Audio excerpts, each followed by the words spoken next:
प्रश्न का समाधान आने वाला है।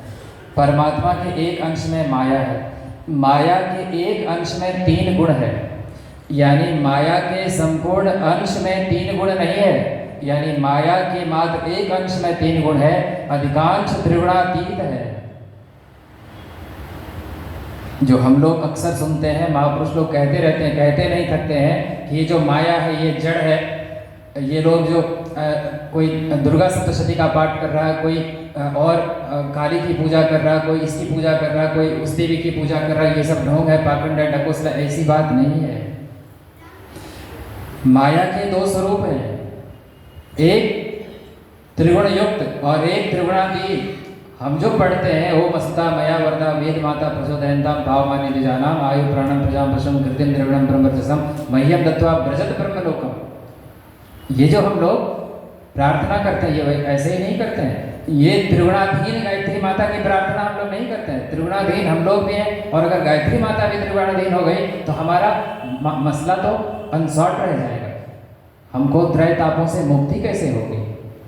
ये बात नहीं। माया के एक अंश में 3 गुण है, 3 गुण के एक अंश में आकाश है, उसके एक अंश में वायु है, फिर अग्नि है, फिर जल है, फिर पृथ्वी है, यानी अन्य प्लैनेट्स, सैटेलाइट्स, स्टार्स आदि है, बड़े बड़े बॉडीज हैं। और अगर पृथ्वी लोक की बात करें जिस पर हम लोग हैं, तो उसके 70% से ज़्यादा हिस्से पर पानी है, थोड़ा सा भूभाग है, उसमें भी अधिकांश पर मरुस्थल का, पहाड़ का और जंगलों का कब्जा है, और थोड़ी सी जो भूमि है वो भी बड़े बड़े जमींदारों के हिस्से में आ गई है। हमारे पास, हमारे जो आश्रम है उसके पास एक थोड़ी सी टुकड़ी है ज़मीन की, थोड़ी सी क्यारी है, उसमें हम अब कद्दू लगाएं कि भिंडी लगाएं, बैगन लगाएं कि परवल लगाएं, इसीलिए मैं रो रहा हूँ। तो उन्होंने कहा कि आपके पास कम से कम इतना तो है, आप क्यों रोते हैं? हमारे पास तो उतना भी नहीं है। लेकिन तब भी हम ये सोचते हैं कि कम से कम भगवान ने स्वस्थ शरीर दिया। उसने, ऋषि कहते हैं कि जब इतनी अकल तुम में थी तो हमारा माथा खकोड़ने के लिए क्यों आ गए? तब रोते क्यों हो कि समय नहीं है? यानी हम लोग जो ये बहाना करते हैं, अक्सर मुझे गुरुदेव कहते हैं कि समय दान करें हम, और हम लोग बहाना बनाते हैं कि समय नहीं है। समय कैसे नहीं है? समय ही तो है कि हम लोग हैं। हमारे जीवन का, हमारा जीवन अगर कोई फिजिकल क्वांटिटी के टर्म में डिफाइन करना चाहे तो क्या कहेगा? That's simply the time. अगर यहाँ अगर कोई फिजिक्स के ज्ञाता बैठे होंगे तो लाइफ का डायमेंशन क्या होगा? टी। समय का डायमेंशन टी होता है, टाइम। यानी हमारा टाइम, हमारा जीवन बराबर समय, समय बराबर जीवन, और अगर जीवन है तो समय है। तो समय अगर अपने लिए, यानी अपने वास्तविक स्वरूप के लिए हमारे पास नहीं है तो किस चीज़ के लिए है? तो हमारी वृत्ति बहिर्मुखी हो गई है, हम आत्म तत्व से, आत्म स्वरूप से विमुख हो गए हैं, इसीलिए हमारी ऐसी दुर्दशा है। ये पिप्लाद ऋषि जी अष्टावक्र जी के प्रश्न के समाधान के रूप में पूरी मानव जाति के लिए कहने की कृपा कर रहे हैं। अब श्वेत के, और उन्होंने एक और भी बात कही कि ये दुर्दशा का एक दूसरा कारण है कि भगवान ने हमको स्वतंत्र चयन की सुविधा दी है। स्वतंत्र चयन यानी श्रेय मार्ग को अपना या प्रेम मार्ग हमारे ऊपर है। यानी हम कौन सा रास्ता चुने हमारे ऊपर है। हम क्या करें, किस चीज़ का चुनाव करें, कौन सी गतिविधि को अपनाएं, हमारे ऊपर है। ये जो स्वतंत्र चयन की व्यवस्था है, तो विवेकपूर्ण तरीके से चयन हम नहीं कर पाते हैं, इसीलिए हमारी ऐसी दयनीय दशा होती है। जिन्होंने भी विवेक का आश्रय लिया और विवेकपूर्ण तरीके से डिसीजन लिया, तो उस डिसीजन ने उसको काफ़ी ऊंचाई तक ले गया, ऊंचाई तक पहुंचाया। एक सामान्य सी किलरी की कथा हम लोग सुनते हैं कि अपने बालों में जितने रेत के कण आते थे उसी को वो समुद्र में समर्पित करते जाते थे। तो भगवान श्री राम ने कहा कि अनंत काल तक सत्कर्म में सहयोग देने के लिए इसकी भूमिका सराही जाती रहेगी, इसको याद की जाती रहेगी। तो हमारे पास जो ही सामर्थ्य है, जितना ही है, जो कुछ भी है, अगर 10 घंटा बचता है तो आधे घंटे का समय ही निकालें। समय तो सबके पास है। तो दूसरा प्रश्न आ रहा श्वेत केतु जी का। अब दूसरा प्रश्न हम लोगों को समझ में आ सकता है। श्वेत केतु जी ने प्रश्न किया कि हे महर्षि महाप्राज्ञ ऋषिवर, आप हमको ये बात समझाने की कृपा करें कि क्या मनुष्य सर्वथा स्वतंत्र है और परिपूर्ण है? ध्यान दें, जैसे पहले प्रश्न के समाधान में जो बात उठी थी कि ईश्वर के समस्त गुणों का बीज रूप में हमारे अंदर वास है और हमको स्वतंत्र चयन की लिबर्टी है, स्वतंत्रता है, सुविधा है। तो श्वेत केतु जी पूछ रहे हैं कि क्या मनुष्य सर्वथा स्वतंत्र है और क्या मनुष्य अपने आप में पूर्ण है, उनको किसी बाहरी सहयोग की कोई आवश्यकता नहीं है। अक्सर जो तथाकथित ज्ञानी लोग कहते रहते हैं गुरु की क्या आवश्यकता है, पूजा पाठ की, उपासना साधना आराधना की क्या आवश्यकता है, केवल हमको कर्म करना चाहिए, कर्म ही पूजा है, वर्क इज वर्शिप। उसके लिए ये आंसर है। क्या मनुष्य सर्वथा स्वतंत्र है और क्या उनको ऊंचा उठने के लिए, प्रगति के शिखर तक, सर्वोच्च कल्याण तक पहुंचने के लिए किसी बाहरी सहायता की जरूरत नहीं है? तो आंसर है कि वह पूर्ण है नहीं, पूर्णता तक पहुंचने की केवल संभावना है। जैसे बीज में वृक्ष अभी है नहीं, केवल वृक्ष बनने की संभावना उसमें छिपी हुई है। हम लोग ध्यान से सुने, हम लोग पूर्ण है नहीं, लेकिन पूर्ण होने की संभावना बीज रूप में विद्यमान है।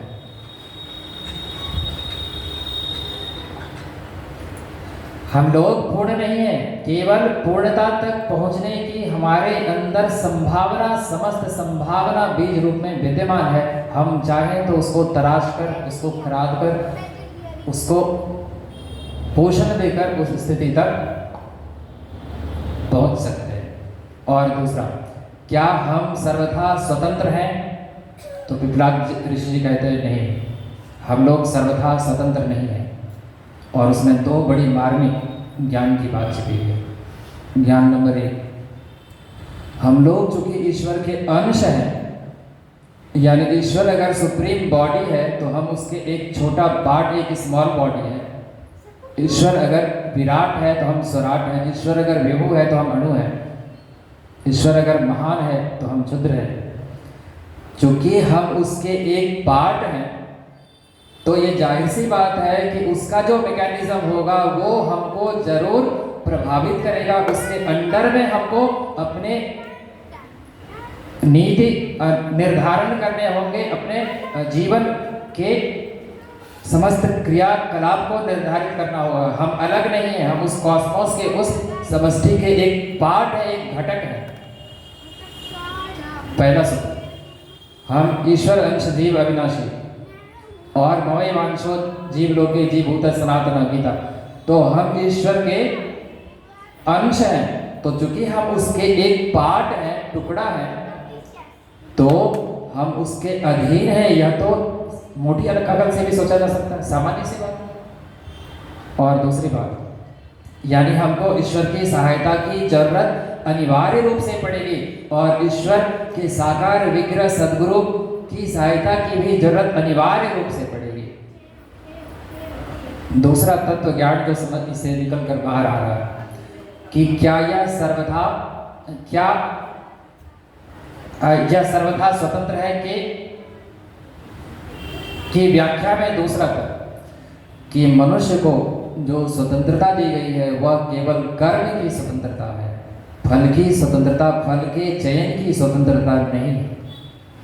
यानी कर्म करने के लिए तो हम स्वतंत्र हैं, लेकिन उस कर्म के फल देने का अधिकार जो कर्माध्यक्ष है, परमात्मा है, उसके हाथ में सुरक्षित है। तो कर्म के लिए हम स्वतंत्र हैं। हम चाहें तो अपना हाथ आग में डाल सकते हैं, दुष्परिणाम हमारे हाथ में नहीं है, वो ईश्वर के हाथ में है। तो श्वेत केतु जी का प्रश्न था कि क्या मनुष्य पूर्ण है और सर्वथा स्वतंत्र है, उसको किसी बाहरी सहायता की जरूरत विकास करने के लिए नहीं है? तो आंसर है नहीं, मनुष्य पूर्ण रूप से स्वतंत्र नहीं है क्योंकि ईश्वर का अंश है और उसको बाहरी सहायता की जरूरत है, यानी आत्मा को परमात्मा की सहायता की जरूरत है। और वह केवल कर्म करने के लिए स्वतंत्र है, फल भोगने के लिए वह बाध्य है, वशीभूत है, वह कर्माध्यक्ष के पास सुरक्षित है। वो डिसीजन, वो निर्णय, वो जो चाहे कर सकते हैं, आपके कर्मों का हिसाब वो उसके अकॉर्डिंग कर सकते हैं। अब तीसरे ऋषि आते हैं। तीसरे ऋषि का नाम है श्रृंगी ऋषि। हम लोग सब जानते हैं श्रृंगी ऋषि। श्रृंगी ऋषि है वशिष्ठ बुलावा पुत्र का शुभ। इतने बड़े ऋषि हैं और समय 3-4 घंटा रुक जाता है ना तो बड़ा अच्छा। श्रृंगी ऋषि का प्रश्न है कि वह कौन सा देवता है जिसकी उपासना से प्रत्यक्ष यानी तत्काल फल की प्राप्ति होती है, हमको किसी अगले जन्म के लिए इंतजार करना नहीं पड़ता। कितना सुंदर प्रश्न हम सबके लिए।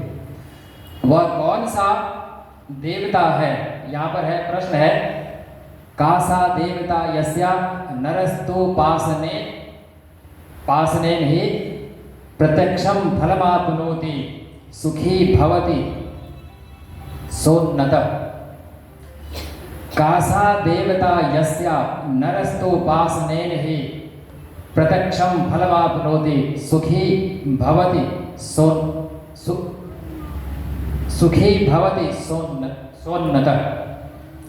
का सा देवता यस्या नरस्तोपासनेन ही यानी जिसकी उपासना नर यानी मनुष्य करे, जिसका प्रत्यक्ष फलमाप्नोति जिसका प्रत्यक्ष फल प्राप्त हो, जिसके आधार पर सुखी भवति सोन्नति केवल सुख की ही प्राप्ति नहीं हो तत्काले, केवल वर्तमान जीवन ही सुखी नहीं हो, भविष्य भी उन्नत हो यानी उन्नति के शिखर तक हम पहुंच सके। वह कौन सा देवता है जिसकी साधना से तत्काल और प्रत्यक्ष फल प्राप्त होता है और इस जीवन में भी हम सुखी रहते हैं और हमारा परलोक भी संवर जाता है। तो पिपलाद ऋषि जी ने कहने की कृपा की कि वह देवता हमारा जीवन है। क्या है? हमारा जो जीवन है वही प्रत्यक्ष देवता है, यानी हमारे अंदर जो चैतन्य तत्व है, हमारे अंदर हमारी जो जीवनी शक्ति है, हमारे अंदर जो जीवन तत्व है, जीव तत्व है, तो वो प्रत्यक्ष देवता यानी ये जो जीवात्मा है ये प्रत्यक्ष देवता है। सरल भाषा में ऐसा हम लोग समझ सकते हैं। जीवात्मा किसकी जीवात्मा? अपनी अपनी, यानी हमारी जीवात्मा हमारे लिए प्रत्यक्ष देवता जिसकी आराधना से हमको तुरंत फायदा होगा और अभी भी सुख होगा, आगे भी उन्नति होगी।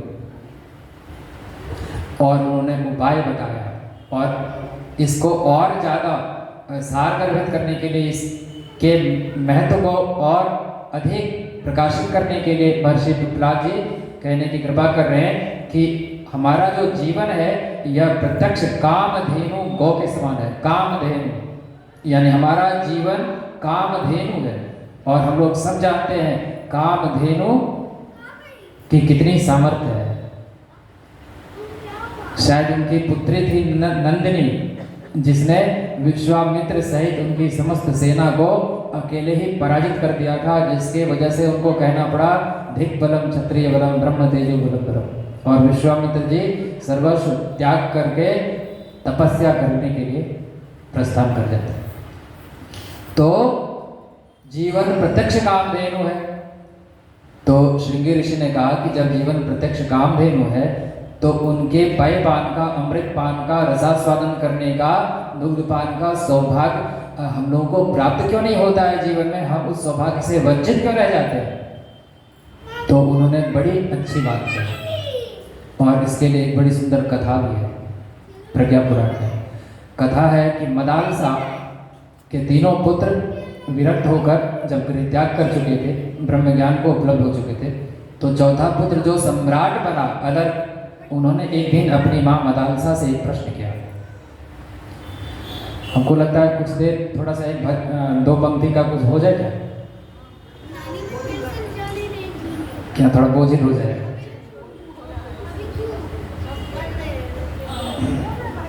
हरे राम राम राम हरे हरे, हरे कृष्ण कृष्ण कृष्ण हरे हरे, हरे राम राम राम हरे हरे, हरे कृष्ण कृष्ण कृष्ण हरे हरे।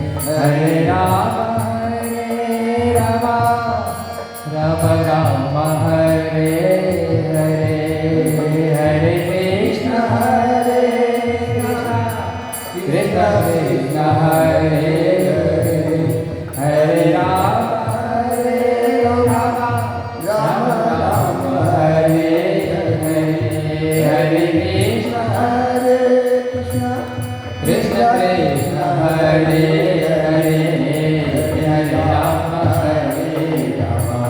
राम राम हरे हरे कृष्ण कृष्ण हरे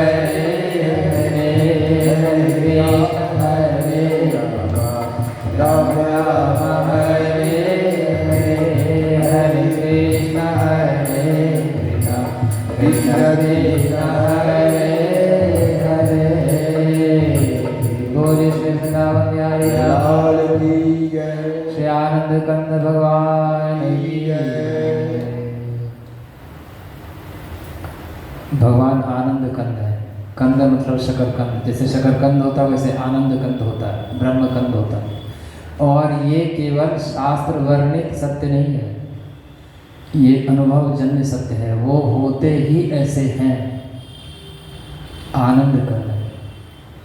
तो उन्होंने एक कथा थी, तो मदालसा जी को, माँ मदालसा जी से जब सम्राट अदर्क ने प्रश्न किया कि हमको तो तुमने सम्राट बनाया, हमारे जीवन में ऐशो आराम के सुख सुविधा के समस्त सामग्री उपलब्ध है, किसी बात की कोई कमी हमारे जीवन में नहीं है, कोई कष्ट नहीं है, हमारा जीवन शानदार है और हमारे राज्य में कोई कमी भी नहीं थी और हम सबसे बड़े तुम्हारे पुत्र भी नहीं थे, तो हमारे 3 बड़े भाइयों को तुमने देश निकाला क्यों दिया, उनको तुमने बैरागी क्यों बनाया?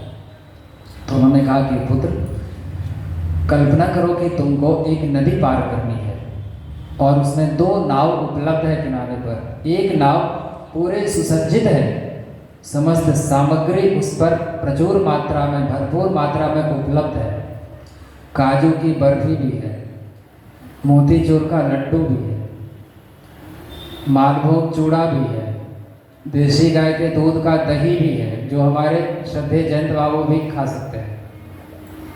लेकिन उसमें कई सारे छिद्र हैं और एक दूसरी नाव है जो दिखने में अति सामान्य है, सामान्य रंग ढंग की है, कोई व्यवस्था नहीं, कोई सुविधा नहीं है, लेकिन उसमें कोई छिद्र नहीं है। तुम उस नदी को पार करने के लिए किस नाव का चुनाव करोगे? सम्राट ने कहा, माँ ये भी कोई पूछने की बात है, जिसमें छिद्र नहीं हो, क्योंकि जिसमें छिद्र होगा, जब तक हम काजू कतली उठाएंगे इतना पानी उसमें आ जाएगा तो डूबिए जाएगा, तो हम खाएंगे कि मरेंगे? क्या होगा? क्या होगा अंजाम खुदा जाने। महापुरुष लोग कहते हैं, भगवान कबीर के शब्द हैं, मृग मीन भृंग पतंग कुंजर एक दोष नसा वही, पंच दोष असाध्य जामे ताको केतक आस है। लेकिन तुलसीदास जी ने इसका समाधान क्या है? ये तो केवल 5 है, और भी होत 25, जाके हृदय और भी होत 50, जाके हृदय रघुर बसे ताको कौन तरास। यानी भगवान कबीर ने जो कहा है कि एक दोष के कारण मृग यानी हिरण समाप्त हो जाता है उसका जीवन, हाथी का जीवन, मृग मीन मछली का जीवन समाप्त हो जाता है, मछली स्वाद लोलुप है।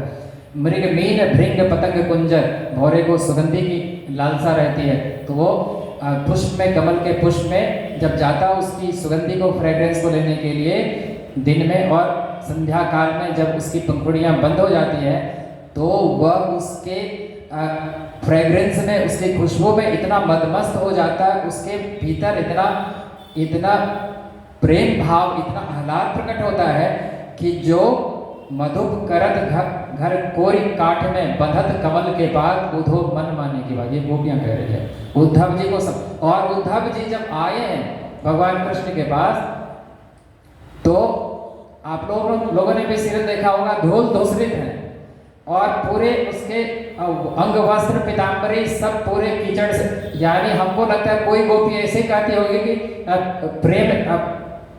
प्रेम में क्या है, दर्द है उधो प्रेम करो, ऐसे ठुमका दे रही है, कोई उधर कान खींच रही है, कोई उधर कपड़ा, क्या जानोगे? कभी प्रेम करो तब तो प्रेम रस को।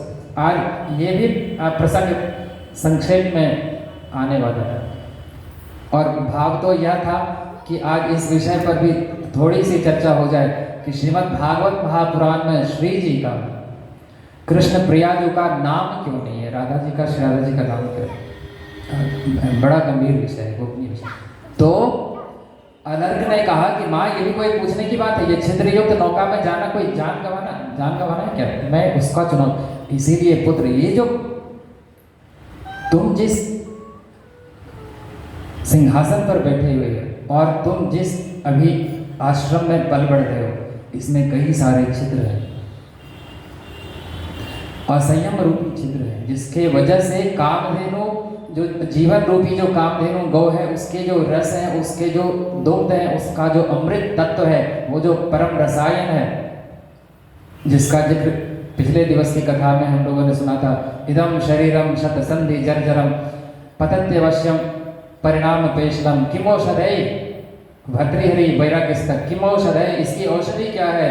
निरामयम कृष्ण रसायन, वो जो रसायन है, वो जो रस है, वो झुक जाता है, वो नष्ट हो जाता है। तो महर्षि पिपलाद जी कहने की कृपा कर रहे हैं कि जीवन देवता है, इसकी आराधना से तत्काल फल प्राप्त होगा।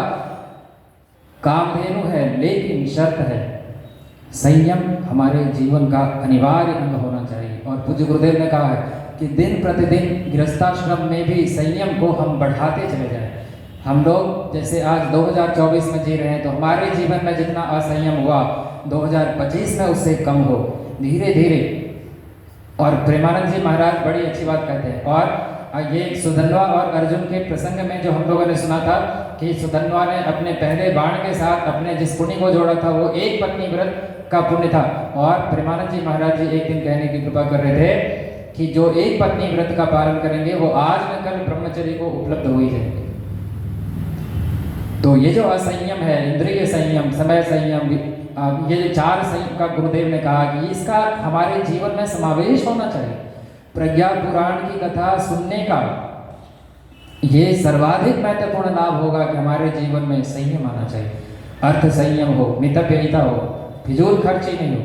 यानी पूज्य गुरुदेव ने कहा कि वास्तविक आमदनी हमारी आय नहीं, हमारी बचत होती है। हम कितना बचा पाते हैं भविष्य के लिए, ये पूज्य गुरुदेव ब्रह्म वेदता और ब्रह्म स्वरूप हमारे पूज्य गुरुदेव कह रहे हैं। यानी कितनी छोटी छोटी बात है हमारे गृहस्थाश्रम से संबंधित, जिस पर उनकी लेखनी चले। धन का दुरुपयोग नहीं होना चाहिए। अब हम समझ रहे हैं, पहले हम भी नहीं समझते थे, अब हम समझ रहे हैं। तो कहीं ऐसा ना हो जाए कि आपको भी समझने में देर हो जाए। उसका सदुपयोग होना चाहिए, दुरुपयोग नहीं होना चाहिए। हम सबने सुना था कि महर्षि ज्योतिपाद कह रहे हैं आत्मदेव को श्रीमद् भागवत महापुराण की कथा में कि तुम्हारे पिछले कई जन्मों की कृपणता, कंजूसी के चलते तुम्हारे अगले 7 जन्मों में कोई संतान का लेख नहीं। तो हम कंजूस भी ना बने, लेकिन फिजूल खर्चे भी हमारे जीवन में नहीं होने चाहिए।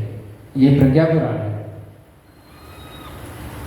तो कामधेनु गाय के रूप में ये जीवन प्रत्यक्ष देवता के स्वरूप हमको प्राप्त हुआ है।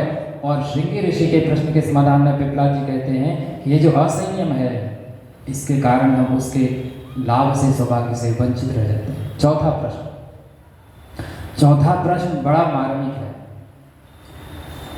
और ये कोई 10 मिनट 5 मिनट का चीज नहीं है, ये तो पूरे जीवन पर्यंत चलने वाला प्रसंग है। प्रश्न देखिए कितना सुंदर है, भूल भी जाता है। तदमृतम कथम पातुम शक्यते विस्तरम सर्वसाधारणस्यालम कल्याणम येन संभवे। तदमृतम कथम, वो अमृत तत्व कौन सा है जिसके पान करने से हम धन्य धन्य हो जाते हैं, हमारे अंदर रस की वर्षा हो जाती है। महापुरुष लोग कहते हैं रसो वै सह रसम ये वायम लब्ध्वा आनंदी भवति। वो रस स्वरूप है, और रसानाम समो इति रसम, वो उनका महारास चल रहा होता है हर वक्त, हर क्षण, प्रतिक्षण, हर पल। यानी रसों की वर्षा हमेशा हो रही है। महारास सृष्टि के कण कण को इसकी ही प्यास है, यही महारास है, यही महारास। ये जो रसों का समूह, वो जो रस स्वरूप, एक बड़ी अच्छा प्रसंग है।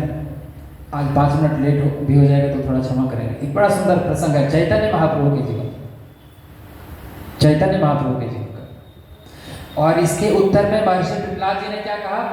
महर्षि पिपलाद जी ने कहा कि प्रेमेव परमेशोस्ति स अनंत स्वरूप थे, जड़ो वा चेतनो वापि प्रियताम यापि प्रेमता। यानी इसके कहने का भाव है कि वो जो परमात्मा है उसकी मूल परिभाषा यही है। ऐसे वो तो अनिर्वाच्य अलग बात है, लेकिन कहने सुनने के लिए जो आधार स्वरूप एक सिद्धांत देने के लिए जो शब्द उच्चारण किया जाता है कि परमेशो क्या था, भूल भी जाते हैं आप लोग, तो याद रखिए, प्रेमेव परमेशोस्ति, प्रेमेव परमेशोस्ति, यानी प्रेम ही परमेश्वर है। प्रेमेव परमेशोस्ति, एव संस्कृत ही का बड़ा मात्र है। कृपालु जी महाराज बहुत इस पर जोर देते हैं। तमेव विदित्वाति मृत्युमाति नान्यम पंथा विद्येन, उसको जानकर ही झंझट मिटेगा। नान्य पंथा विदिते, दूसरा कोई मार्ग नहीं है। तमेव शरणम गच्छ सर्व भावेन भारत, भगवान कृष्ण का उसी की शरण में जाओ। वेदाहमेदं पुरुषम महांतम आदित्य वर्णम तम स तमेव विदित्वाति। देवी हेषा गुणमया मम माया दुरतया माम एव ये प्रपद्यन्ते माया वेदाम तरन्ते, माम एव ये प्रपद्यन्ते, भगवान कृष्ण की तरफ एव लगा हुआ। तो प्रेमेव परमेशोस्ति, और वही आनंद स्वरूप है, अमृत स्वरूप है। प्रश्न पूछा गया तदमृतम कथम, तदमृतम क्या था, तदमृतम कथम, वो कौन सा अमृत तत्व है, पातुम जिसके पान करने से शक्य देती विस्तरम सर्वसाधारण स्यालम कल्याणम येन संभवेत, यानी जिससे आत्यंतिक कल्याण, यानी जिससे रस की वर्षा हो जाए, वो कौन सा तत्व है। तो प्रसंग है चैतन्य महाप्रभु दक्षिण की यात्रा में विद्यानगर पधारे हैं राय रामानंद जी के साथ, उनसे कुछ विचार विमर्श होगा। अति संक्षिप्त है। चैतन्य महाप्रभु ने पहला प्रश्न किया कि जीव मात्र, मनुष्य मात्र का कर्तव्य क्या है। तो चैतन्य महाप्रभु ने कहा कि वर्णाश्रम धर्म के मुताबिक, आज तो कोई वर्णाश्रम धर्म है नहीं, तो आज के परिप्रेक्ष्य में हम लोग देखें तो जिनका जो कर्तव्य कर्म है उस कर्तव्य कर्म को करते करते स्वे स्वे कर्मण्य भी निरता सिद्धि लभते नर, मतलब संसिद्धि लभते नर, भगवान कृष्ण कह रहे हैं अपना अपना जो जिसका कर्म है। अर्जुन तुम्हारा कर्म युद्ध करना है तो युद्ध करो, इसी से तुमको सिद्धि प्राप्त हो, जिसका जो कर्म है वो करे। तो भगवान चैतन्य महाप्रभु ने कहा कि ये जो कर्म है इसमें तो दोनों दोष है, यानी पाप भी है पुण्य भी है। और अगर पुण्य के फलस्वरूप स्वर्ग की प्राप्ति हो जाएगी तो स्वर्ग तो अल्पकाल के लिए होता है, फिर तो गिरना पड़ेगा। कोई ऐसा कर्तव्य बताइए मनुष्य मात्र का कि गिरना नहीं पड़े। तो उन्होंने कहा कि निष्काम कर्म किया जाए, उसका कोई फल नहीं होगा। तो भगवान कहते हैं कि निष्काम कर्म करना मोक्ष का गौण हेतु है, प्रत्यक्ष हेतु नहीं है, वह ज्ञान का कारण नहीं है, केवल अंतःकरण के शुद्धि का कारण है। कोई दूसरा उपाय बताए। तो उन्होंने बोला कि तब ऐसा करिए कि सर्वतो भावेन भगवान की शरणागति में चले जाइए तो पापों ने सबसे मुक्ति मिल जाएगी। सर्वधर्माणि परित्यज्य माम एकम शरणं व्रज अहम त्वा सर्व पापेभ्यो मोक्षयिष्यामि मा शुचः। तो इससे होगा क्या, त्रय तापों से मुक्ति हो जाएगी। तो महाप्रभु जी कहने की कृपा करते हैं कि हमारे कुछ ऐसे भी उच्च कोटि के भक्त हैं, साधक हैं, जिनको त्रय ताप का भान ही नहीं होता, उसके लिए क्या कर्तव्य है। तो उन्होंने कहा कि उनको संभाव में स्थित होकर सत सत का विचार, आत्मरात्म तत्व का विचार करते हुए नित्य निरंतर परमात्मा की भक्ति करती रहनी चाहिए। तो भगवान महाप्रभु बड़ी प्रसन्नता व्यक्त करते हैं और प्रसन्नता व्यक्त करते हुए उन्होंने कहने की कृपा की कि आपने बड़ी अच्छी बात कही, लेकिन कुछ मजा नहीं आया। ये जो द्विधा आपने तरकीब बताई है, आत्म अनात्म तत्व पर चिंतन करते हुए, सत असत्य का विचार करते हुए, संभाव रखते हुए परमात्मा की भक्ति में लीन रहे, तो द्वैधी भाव जहाँ भी आएगा वहाँ तो दूसरा से तो भय होता, तो आनंद में कहीं ना कहीं ब्रेक हो जाएगा। अगर कोई अहर्निश यानी क्या कहते हैं दैर्घ्य धारावत आनंद रस में डूबना चाहे तो उसके लिए क्या कर्तव्य है। तो उन्होंने कहा कि तब तो एक ही उपाय है कि परमात्मा की विशुद्ध भक्ति की जाए, कोई मिलावट नहीं। चैतन्य महाप्रभु बड़े प्रसन्न हुए, लेकिन उन्होंने पूछा कि ये जो भक्ति है वो भगवान से, भगवान के सगुण साकार स्वरूप से किसी न किसी संबंध को स्थापित करके ही तो की जा सकती है। तो उन्होंने कहा कि हाँ प्रभु, तो कौन सा संबंध इसके लिए उपयुक्त होगा, आप बताने की कृपा करें। तो उन्होंने कहा कि हमारी समझ से सबसे सुंदर दास्य भाव है। तो भगवान महाप्रभु कहते अच्छी बात है, लेकिन दास्य भाव में थोड़ा संकोच होता है कि वो हमारे स्वामी हैं, उसके ऐश्वर्य की हमको चिंता रहती है, फिक्र होती है, यानी एक अंतर सा बीच में एक रेखा खींची हुई रहती, वो बड़े हैं हम छोटे, वो स्वामी हैं हम दास, कोई दूसरा उपाय होता है। तब तो उन्होंने कहा कि साख्य भाव अच्छा होगा। तो उन्होंने कहा कि साख्य भाव की भक्ति सबको उपलब्ध नहीं होती, और अगर किसी को उपलब्धि भी हो गई तो झंझट है। झंझट क्या है, जैसे लड़ाई झगड़ा होता था वहाँ पर वार वालों के बीच, अगर आपको ये पता चल जाए कि हम जिनसे प्रेम करते हैं वो हमसे उतना प्रेम नहीं करता, तो हमारे प्रेम में न्यूनता आ जाएगी, कमी हो जाएगी, टेंशन हो जाएगी। हम तो इतना करते हैं तो वो तो इतनी करते हैं, ऐसी बात हो जाएगी, कोई और भाव बताइए। तो उन्होंने कहा तब वात्सल्य भाव ठीक है। तो महाप्रभु ने कहा बहुत अच्छी बात है, लेकिन वात्सल्य भाव में भी थोड़ा बड़ा छोटा का ज्ञान रहता है, जैसा माँ यशोदा के पास था, वो थोपियों को करती होगी भगवान कृष्ण को, सब कुछ करती होगी, कानों अमेटती होगी, थोड़ा सा बड़ा छोटा का, ये बच्चा है अभी समझता नहीं, हम समझदार हैं, इसको समझाएंगे, इसको ठीक करके रहेंगे। कभी उखली में बांधती है तो कभी समाट में बांधती है, क्या नहीं हुआ, कौन सा फजीहत नहीं हुआ। ये तो बड़े बड़े महापुरुष लोग उतनी बात लिखते नहीं हैं, हम लोग सब अनुभव कर सकते हैं अपने जीवन से। तो उसने कहा वात्सल्य भी ठीक नहीं है। तब उन्होंने कहा कि तब तो एक ही भाव है, माधुर्य भाव का था। तो जैसे ही माधुर्य भाव का जिक्र होता है, महाप्रभु आनंद के अतिरेक में नृत्य करने लगते हैं, उसको आलिंगन कर लेते हैं और कहते हैं कि रामानंद जी आपका जीवन धन्य है, रामानंद जी आप धन्य हैं, रामानंद जी आपका शास्त्र ज्ञान सार्थक हो गया, रामानंद जी आपकी जननी यानी आपकी माता ही वास्तव में माता कहने के योग्य है। आज आपने हमारे ऊपर इतनी बड़ी कृपा की, हमारा जीवन धन्य धन्य हो गया, हम बड़े प्रसन्न। लेकिन एक प्रश्न और है, ये आखिरी पड़ाव है, अगर इससे भी कोई ऊंचा भाव का अनुभव आपके पास है, ज्ञान है, जानकारी है, तो वो बताने की कृपा कीजिए। उन्होंने कहा कि कुछ नहीं, इसके अतिरिक्त कुछ नहीं। सॉरी, अब ये अब खत्म कीजिए बात को यहीं खत्म कीजिए। तो चैतन्य महाप्रभु ने कहा कि लगता है कि हमको गृह त्यागी सन्यासी शुष्क हृदय के तथाकथित ज्ञानी समझकर हमको इसके अनधिकारी समझकर, अधिकारी नहीं समझकर आप उस गोपनीय विषय को हमसे छिपाना चाहते हैं। अब जैसे ही महाप्रभु ने ये बात कही, रामानंद जी तो हर्षातिरेक में, भावावेश में,